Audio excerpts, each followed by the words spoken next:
मुलुक बंगलादेश बन्ने हो कि भन्ने चिन्तामा प्रधानमन्त्री सुशीला कार्की।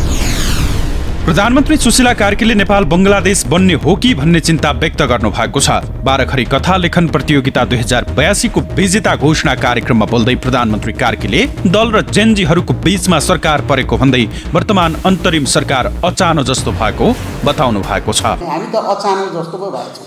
के सुरमा छौँ भने मुलुक बंगलादेश नहोस् भन्नेमा छौँ। बंगलादेश चाहिँ मुलुक किनभने नेपालीहरूले जीवनभरि दुःखै पाएका छन्, अति दुःख पाएछ।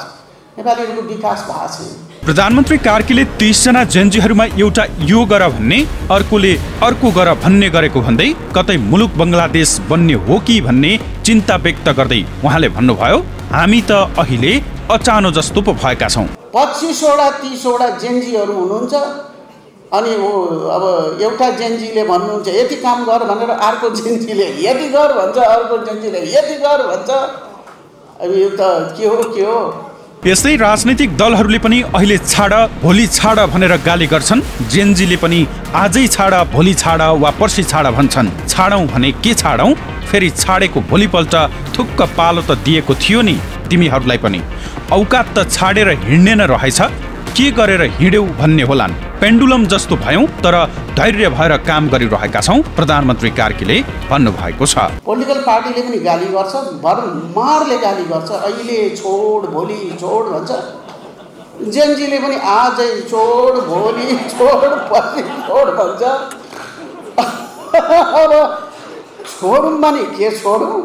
फेरि छोडेको भोलिपल्ट थुक्क पालो त दिएको थियो नि त तिमीहरूलाई। एउटा औकात त तिमीहरूको औकात त छोडेर हिँड्ने न रहेछ, के गरेर हिँड्यौ भन्ने फेरि अर्को आउँछ फेरि भाष्य। हामी त एकदम कस्तो भने पेन्डुलम जस्तो, त्यही पनि सकस गरेर मेहनत गरेर बहुत हामीले एउटा धैर्य धारण गरेर हामी काम गर्दैछौँ। निर्वाचन किन चाहियो भन्ने युवाको कुरा आएको छ। त्यो त संसारको नियम कानुन नै रहेछ। वैधानिकता र अवैधानिकताको कुरा रहेछन्। यसरी नै यही सरकार चलिरह्यो भने तानाशाह हुन्छ, कतै जाँदा सुख नहुने कथा हाम्रो छ, उहाँको भनाइ थियो। हुन त हामीलाई निर्वाचन किन चाहियो भन्ने भाषा पनि आएको छ युवाहरूमा। किन चाहियो भन्दाखेरि अब त्यो त संसारको नियम रहेछ, कानुन रहेछ, वैधानिकता अवैधानिकका कुराहरू हुँदो रहेछ। यसरी नै सरकार, यही सरकार चलिरह्यो भने तानाशाह हुन्छ। यही सरकार हिँडिरह्यो भनेदेखि त्यो चाहिँ के हुन्छ भन्दाखेरि चाहिँ यो त तानाशाही प्रवृत्तिको सरकार रहेछ। यी त सरकारमा खान आएका रहेछन्, यो त भोग गर्न आएका रहेछन्, टाँसिएरै बसे भन्छन् भन्ने पनि। अनि कतै जाँदा सुख नहुने अवस्था अहिले हाम्रो छ। प्रधानमन्त्री कार्कीले फेरि देशमा मारकाट भयो भने देश झन खतरामा जाने बताउँदै संसदमा छानिएर आउने सांसदहरू इमान्दार भएर मुलुकलाई हाँक्ने खालको हुनुपर्ने धारणा समेत राख्नुभयो।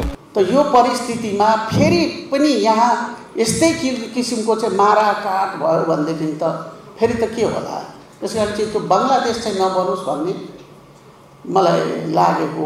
अब अहिलेको अवस्था हो भने सबै नेपालीहरूले मैले देखेको चाहिँ एउटै कुरो हो। त्यो के हो भने यो संसदमा आउने छानिएर आउने सांसदहरू इमान्दार हुनु पर्यो।